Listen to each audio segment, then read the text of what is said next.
The year is coming to an end, so I thought it was a good time to look at some of our tool discoveries of the year. Some of them are brand new tools to us, and some of them are tools that we've just discovered their value. So I thought I'd share them with you, and maybe, given the holidays are coming up, they could be a great gift for a woodworker, or maybe even for yourself.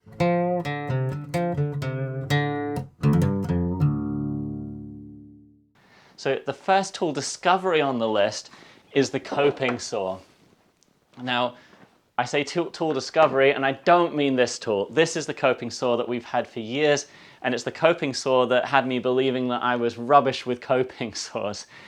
It's not stiff enough, it's hard to change the angle doesn't stay where you put it, it's cheap, but it's not cheerful. This is the tool discovery for us. This is much better because you can get a good amount of tension on the blade. It's nice and stiff, so you can get that tension without it just flexing. And to change the blade angle, you just loosen these dials, rotate the blade, and then lock it into place. And as soon as we got this saw, we found that we were just better. We became better woodworkers. It sometimes is the tool.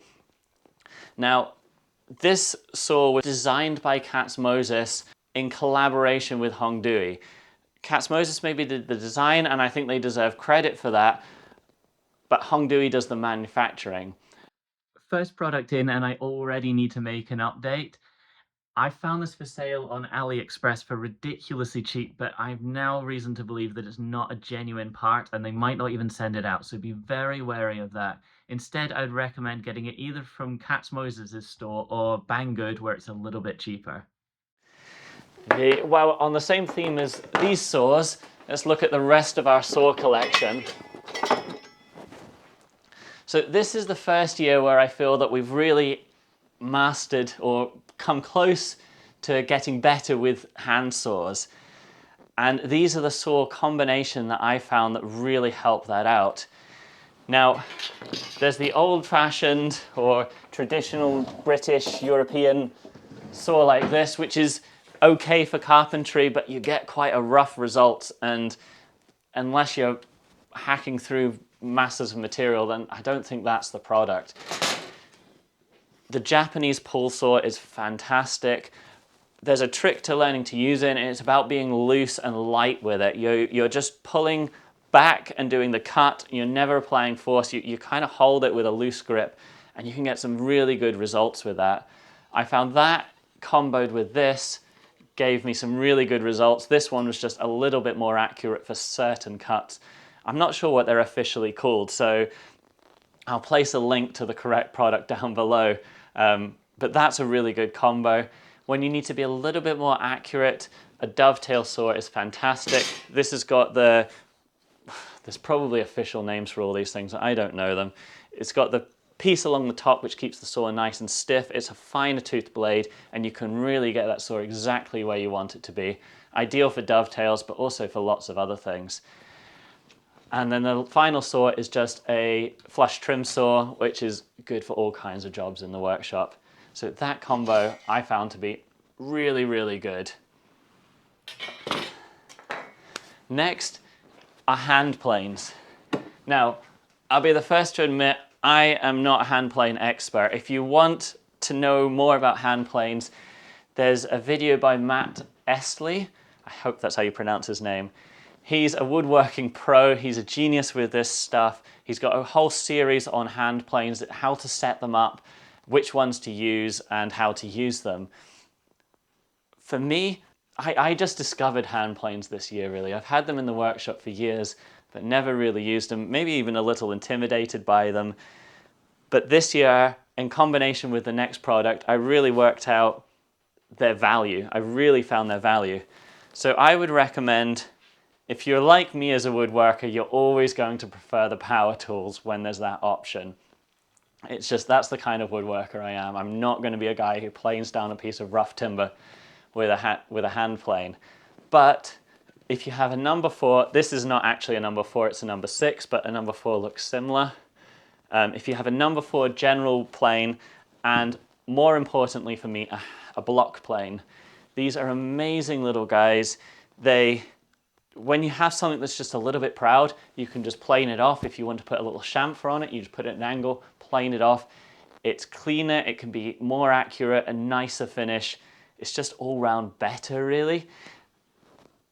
So I would really recommend getting at least a block plane, learning how to use it, and they're really good. One of the things though that really allowed me to figure this out is this tool here.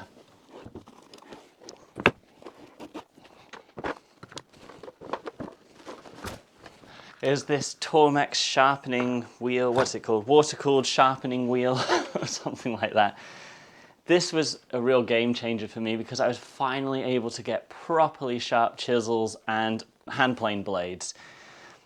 I had spent a lot of time in the past with a diamond stone and trying to get sharp chisels, and I was always getting mediocre results. I could never really get that blade that easily cut through paper. I think maybe I didn't have enough of these diamond stones. Maybe I needed a few more grits. I felt like I was doing it for hours, but maybe I just didn't have enough patience. Either way, I just could never master sharpening a chisel. When I got this, it all changed. I was suddenly able to get sharp results really quickly. Not really quickly, it still takes a while, but much quicker. And yeah, I mean, one of the arguments I made to myself was by the time you've bought all the hand sharpening stones and cutters and what have you, you start to get close to the price of this anyway, so why not just go for this? And even in a small workshop like this, there's enough space to store these things.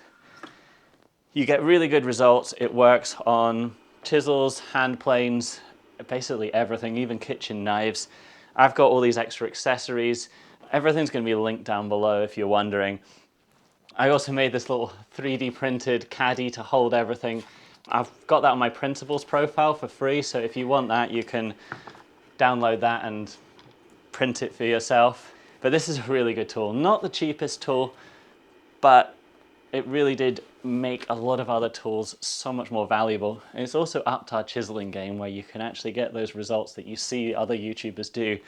It starts to work. It's not just denting and bruising the timber like I was before, maybe. Right, what have we got next? This one here. This is a really simple little tool. It's just a right angle with lots of little holes to get different measurements. So if you want to get the distance marked on, this is much quicker, much nicer to use, and it's accurate. Really cheap, great stocking filler, and yeah, it gets used multiple times on every project, so a really good buy. The next one, this is not a woodworking tool, but it's bizarrely been one of my favorite tools for years. This is a deburrer. Ideal for metal and plastic, pretty hopeless for wood, but it has so many uses. Again, it's a cheap tool that you buy once and you have for a lifetime, and you'll find you have so many uses for it. And I don't know, I just really like it when you get that little curl of burr that you remove from a piece of plastic or from a project, and it seems to up the quality of a whole project just with that one little swipe. Next, we're going to look at this base camp mask. Now, I've got this mask here, and this mask is great. In truth, it's better than the base camp mask. It's comfortable, it filters really well, it's not too sweaty, it fits well, all the rest of it. It's great, but it's expensive and sometimes it's just too heavy and cumbersome to put on, and that's where the base camp mask comes in. This actually filters very well, and it fits well. It's rare for this style of mask to fit well on my shape of face, certainly, but it fits well, doesn't fog up your glasses, filters well, it's cheap, it's light, it's just sometimes the better product, I think. You can see it's really quick to put on, comfortable, it's not chafing at the back of your neck. It works with all the other tools, with all the other PPE as well. So that base camp mask, I've tried a few of these fabric ones, and this is the best one by far that I've come across. And For the next one, let's clear off the table and look at the table saw. The table saw is the heart of any workshop, and one of the perils I've found of being a woodworker that puts content out on YouTube is comments with push stick, push stick, push stick. Now, I'll admit that my table saw technique is not always the commercially accepted, safest approach, but my view is that sometimes the push stick is not the safest way to use the saw. The problem with it is pieces need to be held against the fence and pushed through the saw, and the push stick can only do one of those jobs, and for certain shaped pieces I believe it's less safe, and what it will do, it will twist the pieces it goes through, it will hit the back of the blade and it will fire back at you. And that's why I don't think the push stick is always the safest way to make a cut. And Microjig agree with me, and they created this tool years ago to solve that problem. Now, I had a knockoff version of this, and to be honest, I didn't use it very much, and that was for two reasons. One is the knockoff versions are not as good as the official versions. The official versions have a different rubber, and that on its own makes all the difference between a tool that just doesn't really work and one that works really well. The second thing is the design of this tool is amazing in that it will cut it will support any kind of cut, thin rip cuts or anything, all the weird cuts, it will work for that. But the trade-off for that is it means you have to spend quite a bit of time changing the setup of the tool for every kind of standard cut you do, and that's just too time consuming for me. So I didn't really get on well with this tool, but it is a nice one to have in the workshop. Instead, what I recommend is these smaller ones that are called the Gripper to Go. That's the number 2 Go. I'll link it down below, of course. These are great, they're small, they're really simple, there's no setup.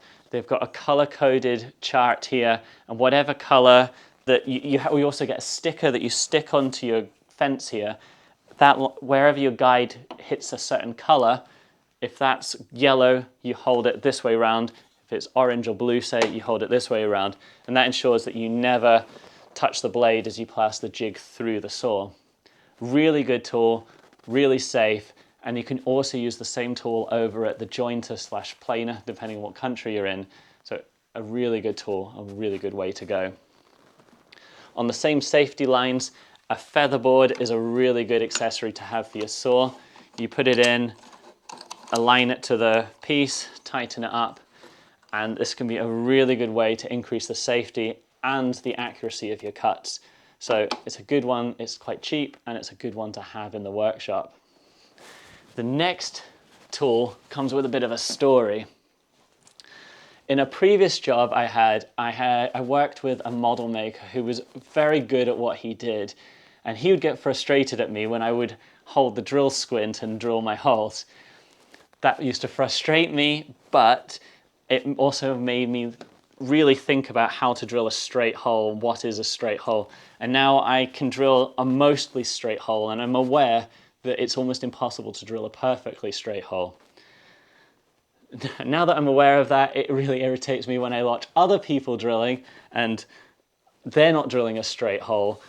And I think a solution for all of us is one of these simple drill guides. When you can't use the pillar drill, use one of these drill guides. You just put it down on the piece, line it up, drill away, and you've got a perfectly straight hole each time. This specific tool has gotten ridiculously expensive, so I'm going to link down below a different product which I think is actually better and considerably cheaper.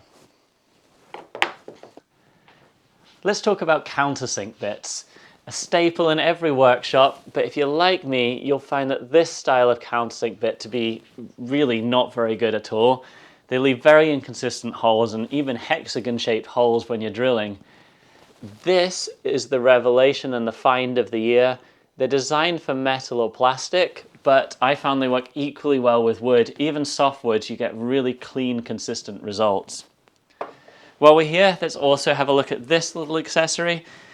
3D printed and available for free on my printables account. Vacuum goes in the back, dust goes in the front, and it makes drilling a much cleaner operation. Back to the table and a shameless plug for another one of our products. Can you guess what it is? It's a 90-degree sanding adapter.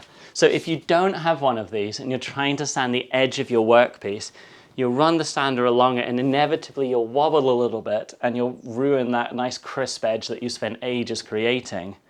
With this, you just run this surface along the top edge, start the sander and move back and forth, and you'll be able to easily maintain that nice crisp edge at a perfect 90 degrees. Now, Festool make a number of different styles of sander, and for all the other styles of sander, they make an adapter or a third party makes an adapter. But for this particular model, we seem to be the only people that have an adapter available. So if you want to buy one from us, we only have one 3D printer, so we have very limited stock. You could buy those if you can see them in stock, or wait until they do eventually come into stock, or you can buy the digital file and have them printed for yourself. Alternatively, if you have a different model of sander or even different brand of sander, I would still really recommend one of these adapters because I think it's the only way to reliably get a nice crisp edge on your workpieces, and there's nothing worse than ruining a workpiece at the last minute because you're not able to maintain that perfect 90 degrees. The next and penultimate item on the list is these Isotunes headphones. Now, I'm careful about recommending these to you because I was given these for free along with a set of earbuds, and long story short is I really didn't like the earbuds for a variety of reasons, including some safety reasons. So I sent those back and I kept these ones. These ones aren't perfect, there's definitely faults with them, but I love the concept of being able to listen to music while I work, and I should probably explain they're Bluetooth connected earphones that are also ear protection. It's so nice being able to listen to an audiobook or music while I work. I use them in the workshop, I use them when I'm mowing the lawn. They're really good, and despite their faults, I wear them 99% of the time in the workshop, and I would never be without them anymore. If they ever break, despite the faults, again, I will buy the same thing. So I recommend those, and they could be quite a nice little stocking filler as well, or maybe a very generous stocking filler. I'm not sure how much they cost. And the last item on the list, just bear with me, this is a big one.